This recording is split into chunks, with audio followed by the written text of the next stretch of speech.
Hello everybody, and welcome to the final game of the finals in the Alienware Awesome Cup 2 North American Qualifier 3. I'm looking for an excuse to say 4. Oz, go ahead and go tell us the prizes because I'm I'll my tell you tracker. 4, 5, 6, and 7. No, I'm just kidding. But a quick message from our sponsors, and we'll just take a look at what these people are going to be competing for. A huge shout out to Alienware for supplying and providing these 6 Alienware Alphas that are going to be given out to first and second place.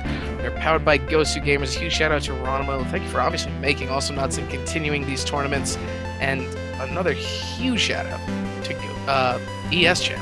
Excuse me. But taking a look at this prize list and going straight into what they're going to be competing for.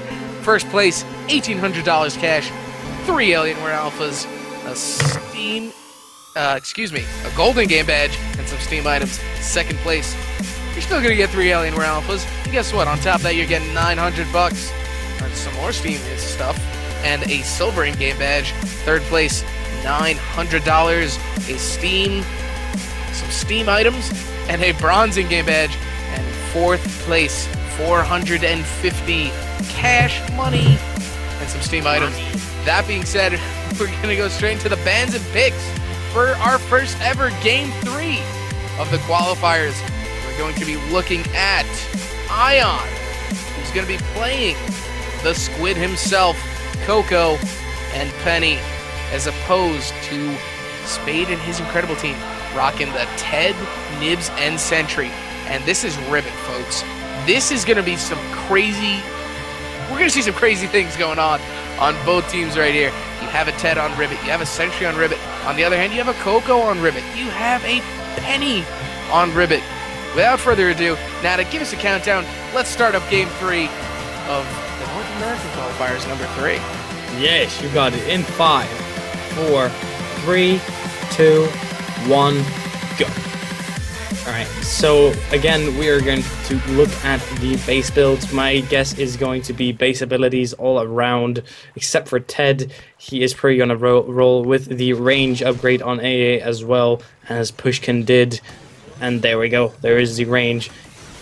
Costs 145, so just a bit more than base abilities. Has to get a bit more, get a bit of farm around before you can actually get that early on. But, you know, this is Ribbit. It is going to be very detrimental to Ion if they can't stop him. He's got such tremendous push power, Ted just being the monstrosity that he is with his machine gun. So they really need to focus that Ted and prevent him from getting to those turrets, because it's always going to be a huge black hole coming out. That's going to be the first kill. Robbie's going to go down to the black hole, as well as the shotgun on Ted. Allowing Sentry and Nibs on the same team is a very, very dangerous, bold move to help. That's just absolutely devastating, and I would be afraid of this comp, and you should be too, Oz, because the only thing that I'm afraid of right now is how much damage they're doing to this top turret a minute and a half in. That's almost a quarter down, and a huge portion of that is just strictly due to the Ted alone. Whenever I see a Ted in tournament gameplay, I just get so happy, because it's awesome to see. I love seeing Teds in tournament gameplay. He's a very versatile character. A lot of people think he doesn't scale too well, but to me, he's there for the brawl, baby. He's there. And if his brawl isn't there you go. His undies need changing. He'll respawn right there, and he'll come back in about 5 seconds. Well, yeah, undies need changing, and I am afraid that had to happen. So now we're looking at a 1-to-1 for both teams, yes. And Mokno, of course, getting his beloved boots. That is something that I have noticed. That Mokno always goes for the piggy boots. Doesn't matter what he's playing, he just wants them boots. I'm not entirely sure it's completely viable in tournament gameplay to piggy so early for boots, just because you can get your farm up pretty quickly with Coco. Yeah, I do agree, but I guess it might just be habit from all the lovely clunk plays. And a nice black hole coming up, but Dave W is going to get picked up right now. Ubi's going to be on the hunt now for Shirtsy, but is not going to be able to pick him up, as the ball from Mach now just forces him back to teleport. And we see Sentry going for that kind of regen build, and Nibs piggy banking into the tactical fire and the range. The tactical fire, I love it. Love it. Tactical piggy bank incoming again. Yeah, yes. Second piggy bank in one day. No, I'm just kidding. We've seen a bunch of piggy banks. Yep. But the nice pulse coming out is going to be landing on Spade and Dave W. Ubi's going to be taking a nice ball hit there from Mach now as Robbie goes for that HP on the bottom and does manage to pick it up. Spade going to be clearing those lanes. Does get hit by a ball on top, though, as Dave W and Ubi are going to be clearing that bottom. And a nice black hole is going to hit Shirtsy right there. And Shirtsy's going to go down to the wrath of Ubi's fire. And now we're going to see Spade taking a lot of damage as well. Robbie and Mach now actually doing an excellent job of zoning that mid lane out, that midsection, excuse me, and really preventing Ubi and Spade from being able to progress in there. That is usually what Ted does, is just go on bottom and spam the airstrikes in through the middle, and just keep people low if they try to stay in mid. But I don't think we've seen that too much this game so far. And one strategy that I do want to point out, especially on a split push on this map, is having one of your teammates into that midsection to prevent the lane change coming in from your opponent's creep section. If you can have one person in their creep section where their two creeps are walking around, you can effectively buy whoever is attacking a turret some more time. And especially if you're buying a Ted more time, that is a lot of damage coming out on a turret. Ted equals not money, it's damage. Time plus Ted equals damage. That's probably the worst equation that I've ever heard. No, but you know how it's solved? You know how Ion can solve it? How? By death. Oh. Yeah. That's how the equation is going to be solved. See, right now. your math is not much better than mine. Well, look, you gave me a bad equation to work with, okay? No, you could have... Oh well, bad jokes aside, we're looking at about the 5-minute mark. We have 3-3 on kills. Turrets looking fairly even as well. And no, actually, Spade and his incredible team are taking quite the punch to giving them quite a punch on Ion's turret here. But one strategy that we just saw them kind of use is Dave W using his Black Hole Sun to charge on the turret and having Spade stand right behind him to attack that turret and continuously attack it. We may be able to see it again at some point, but we're going to see Mach now go for the same build as last game, getting Heavenly Fire and Chuck's board, starting that kind of harass with the ball. Yeah, and another thing that I think especially Dave W is going to go for is just, you know, just tiny black holes that are going to be there to assist the nibs, not as much as doing damage. Just, you know, get people all gathered up, and then Nips will go roast everybody. Yep, they're preparing the Spitfire, and Nibs is just there for the roast. Yes, that's couldn't have said it better myself. But, you know, we're seeing this kind of limbo that Ion is in, maintaining their position in this creep zone, just due to the overwhelming presence that Spade and his team have in that midsection. Yeah, I think it's very clear that Spade and his incredible team really have the forward momentum here. They are pushing absolutely forward. They get a lot of turret choke, like just poking in, and I think they're doing a great job of actually keeping Ion away from their turrets. But, you know, we just said that Spade was keeping that midsection. Now it's shifted over to Ion as Dave W is forced to go back. But Dave W, he has that ward in mid, as we keep pointing out, using your teleport beacon as a ward to see into that midsection and kind of gauge where your opponent's going to be and where they are. So it's a very smart play. And Shirtsy's taking a lot of damage right now. The airstrike is going to hit Mach now, as Shirtsy and Mach now are going to be forced to retreat back and regain some health at this point. And this should be the top turret, to be quite honest with you. Well, it is going to be, I think, with the TED up there and a droid wave coming now. I don't see this turret lasting any second. And there it goes. Yep. And it just goes to show what a TED can really do, and what the entirety of Spade and his team can do. Taking down a turret from half health. We're 7 minutes in, approaching the mid-mark of this game. First turret down is going to be in favor of Spade and his team. They are incredible. That is the whole idea with their name. And see, what's happening right now is that Osterhobe is sitting on almost 500 solar, just being spent on damage and range. So no silence penny this time, but I'm sure we're going to see that later. For now, they're going for the raw damage and just the overall utility that range does bring. And we're seeing attack speed coming out on Sentry. This is definitely going to allow for his more of a zoning kind of play coming out on him. And I think Dave W is here strictly for the support at this point. He's not a huge damage dealer with those black holes. As he said, and a huge fight going on right now. Shirsty's taking a lot of damage. Spade and Ubi also very weak. Going to be forced to get back. Dave W is going to clear out that anchor from Swiggins and continue to take his control in mid as Spade picks up that health from his airstrike.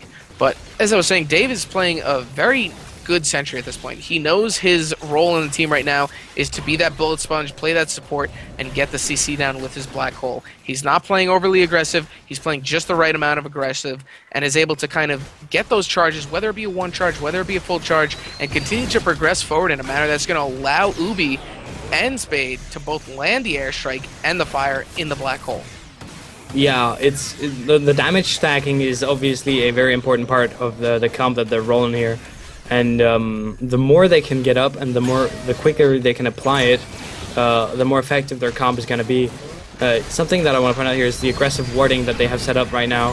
Having the teleport in the jungle of Team Ion will allow Dave W to actually cut off any escaping victims of the fire. Just, you know, get in front of them and make sure they don't get away that easily, and that's a very, very good idea to have that aggressive warding now that mid is no longer something that they are worried about. He absolutely has his kind of control into that mid. It's there for the secure. It's there for the paranoia element of gameplay, like, I can be here at any moment. Don't underestimate. If you escape, you may not escape with a bunch of health, but you're still going to take a lot of damage, and that's going to be a win for me. And a victory in a team fight is not always securing a kill. If you force the other team to retreat, you're buying time for your team. You're buying time to lane. You're buying time to farm a little bit. So don't think that you've lost a battle even if you didn't pick up a kill. As long as you can force the other team and position yourself. And here we see, again, a nice black hole coming out, and Shirtsy's actually going to get taken now by Dave W. And now we see Mach now trying to come in and salvage what's left of that turret, but it is going to be another turret down, and that is the second turret down in favor of Spade and his team. We have just hit the mid-mark of this game right now. The kill difference is only one in favor of Spade and his incredible team, and the solo difference is completely minimal. But it just goes to show how different team comps can play into turret pushing. Yeah, we're just looking at, you know, absolute push domination, and that's what's going to that's what's winning them the game right now. You know, Ted, I can only say it so many times, seeing a Ted is so cool to me, because not many people play Ted in competitive, and seeing this Ted is just so awesome for me. But that being said, we're taking a look at Ion right now, and we've seen Robbie play Penny for about 3 games now. What other characters does Robbie play? Well, trying to salvage what's left of the robot Oz that is currently broken. I'm going to guess that we are looking. Well, whatever happened there is that Mokno managed to pick off Dave W, and now Ion actually has a good chance of moving up, getting the lanes pushed. But if they cannot do that before Ted gets back, they're gonna have a hard time. And you know, I'm just looking at these Ted upgrades right now. We're seeing the stun on the stim pack, which is such a powerful upgrade for landing and securing airstrike damage. So it's going to be a lot of damage. We're also seeing knockback coming out, which is also really interesting to see, because Spade is going to use his shotgun to knock them back, activate his stim pack, launch the airstrike, and secure a kill. I am terribly sorry, but I cannot hear anything you're saying, Oz. It might just be it might just be you, but we're gonna go ahead and see if we can make this work. Anyway, so right now Ted actually has knockback on his shotgun, something that is going to allow him to do quite a lot of zoning out and keeping people where they want to be, especially in the black hole. And with that knockback, you really get a huge bunch of CC as well.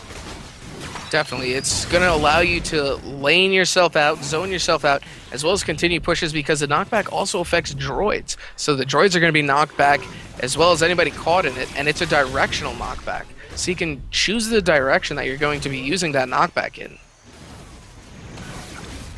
I am going to be trying to transcribe that, but I absolutely have no idea what's going on. We do apologize for any interference that may be on the line. But, you know, as we're seeing right now, we're seeing this kind of bottom push start to take place right now, where Spade and his team have progressed into that bottom section, and a nice pulse coming out from Penny here. Dave W taking a lot of damage. The anchor coming out. Dave W missing his black hole, though. Mach now taking a lot of damage from that fire breath, and is going to be forced to retreat back if Mach now is maybe going to get picked up by DOT, but just narrowly escapes DOT. And he doesn't even have regen yet. He's going for ball damage right now. These are going to be huge Cocoa Balls coming out, dealing a lot of damage. Spade is going to be picking up another Solar Boss, though. And now we are just going to be seeing Spade and his incredible team stay in that top lane and continue to punish Ion at this point in time. And a huge Fire Breath coming out, doing a lot of damage. A nice exchange. Ubi's going to pick up Shirtsy. Robbie's going to pick up Spade. And we're going to see a 2v2 situation right now. Dave W and Ubi on map compared to Mach and Roster Robbie on the map right now. We do apologize for the small inconvenience, as Nata has seemed to gone MIA for a few seconds. So we can hopefully get him back quickly, and I'll just be continuing right now, as a nice black hole is going to force Robbie to get back into that midsection, as Mach now is duking it out on bottom, clearing those droids. Ubi and Dave W staying in that top lane at the moment, trying to secure this kill on Robbie, but Robbie's going to be able to stay in with full health, and we're just waiting on that Ted to come back now. Spade is now back on map. Shirtsy is back on map. We're seeing a nice ball come out, just narrowly missing Dave W, as Ubi and Spade have continued to be in this top lane at the moment. We're seeing Spade on bottom, just trying to poke out Robbie, and Spade's going to be clearing as well as Dave W. That teleport beacon still there. A nice ball hitting Dave W and Ubi coming out from Mach now, and the anchor just coming out, just managing to poke Dave W. Ion taking a little poke right there, and Dave W taking a huge ball coming out from Mach now again. Shirtsy in that midsection, the ball landing on those droids right there, not really doing much damage to any members of Spade's team, and a black hole is going to poke in on Mach now for a few seconds. Spade is going to be using his his knockback to push those droids back. So now Spade is in that midsection. Spade and his team have basically taken control of this midsection at this point in the game. We have kind of gotten into the mid-game, I would say, at this point, approaching the 15-minute mark, hitting it a few seconds ago, and we're seeing these builds kind of really come into play. Dave W playing an excellent support sentry. On the other hand, we have Robbie and Shirtsy being very destructive together, landing those pulses, landing those anchors, and being able to just deal an immense amount of damage, having Mach now in there for the return fire with the Cocoa Balls. A missed black hole is going to force him down, and a nice ball hitting on Ubi, and Shirtsy is in a bad situation right now. Spade unable to hit his knockback. Shirtsy is going to be able to, Mach now is going to be able to pick up the kill on Spade, though.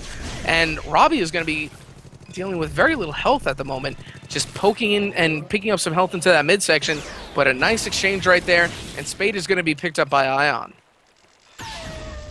And now we just see this kind of laning phase coming back into play, as Ion has kind of moved into this split push situation. Dave W getting a nice charge off that, unable to make anything happen, as the nimble agility of Mach now and Robbie has come into play.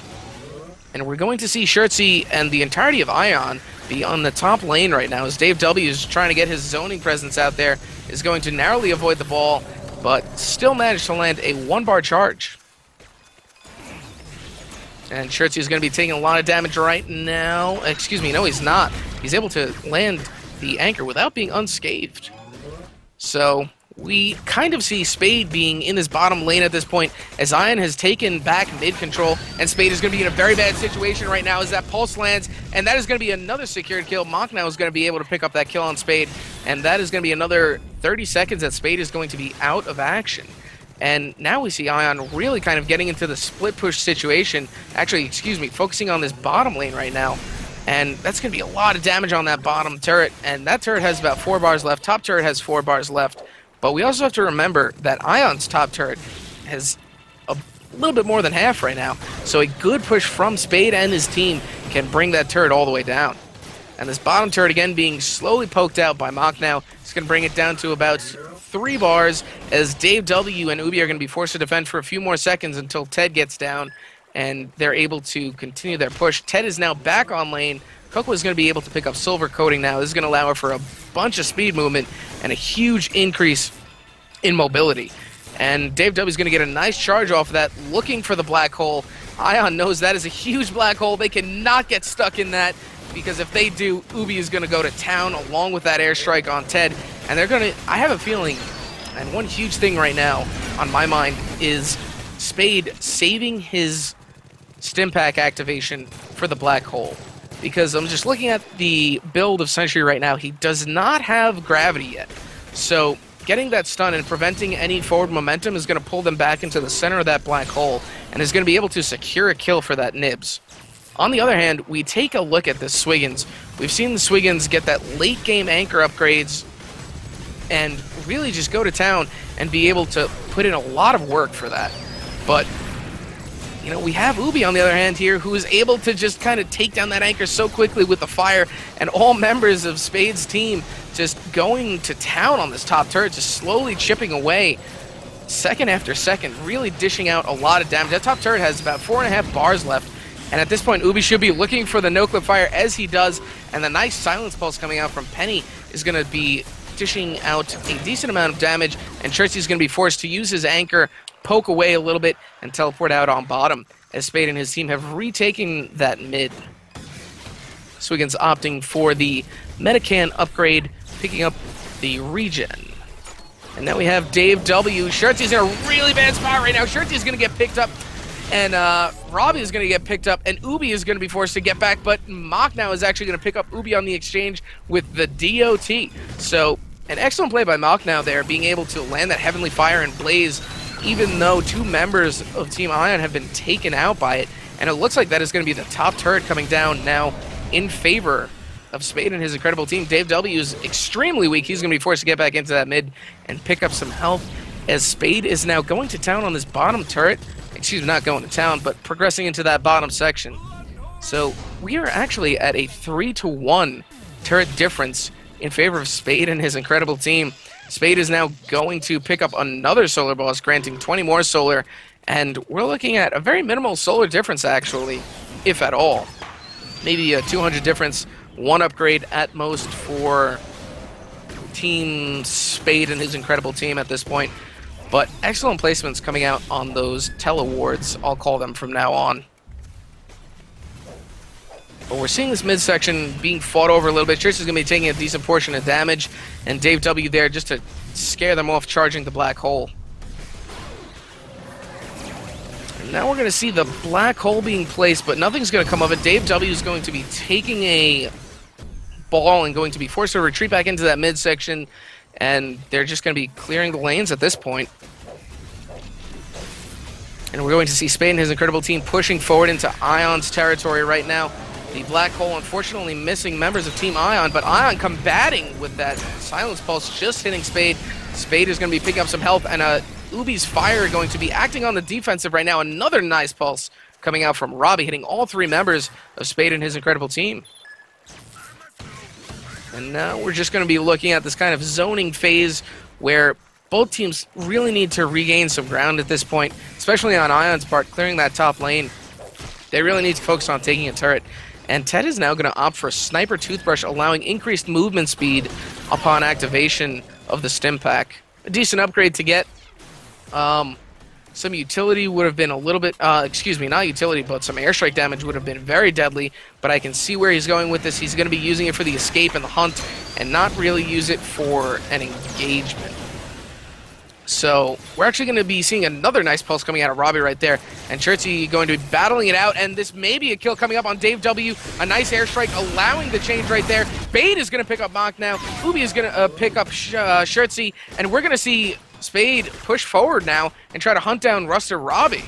And Spade is going to start his assault on the core right now. Ubi and Dave W. shortly to follow. Robbie's going to be put in a very bad situation right now. Ubi's using the defensive fire to tell Robbie to get back, and Robbie is going to have to defend against a three-man push on the core in Game 3. This is going to be a lot of damage, and this is going to be a kill coming out. Robbie's going to be taken out, and that is going to be the game. And that is going to be a victory in favor of Spade and his incredible team. You know, unfortunately, Nada is not here to witness this, but that was excellent team play, excellent team fights coming out from both teams on both ends. seeing a Ted on Ribbit is always a fun game to watch and commentate. But then again, you know, we take a look at Ion, we take a look at how they were combating the constant badgering of Spade and his incredible team, and Ubi using his fire more as a defense mechanism, and it just seemed so coordinated. And this just goes to show you how top-level players play. You know, communication is a key factor in this, and being able to burst down your opponent is another key component in taking a victory. This is actually our first final that went to Game 3, and what a Game 3 it was. It was very even throughout that. You know, we're looking at a kill difference of 8-10 right now in favor of Spade and his incredible team. As far as solar difference goes, 300, 400 max as far as the solar difference, but both teams played excellently well, and I do have to give it up for Ion for putting up a good fight, and congratulations to Spade and his incredible team taking the number 3 North American qualifier. That being said, we will be back next week for European qualifier number 4 for the Alienware Awesome Cup 2. I'll see you then, and Nada, wherever you are, come back soon. We need to find you. That being said, we'll see you guys next week. Stay tuned.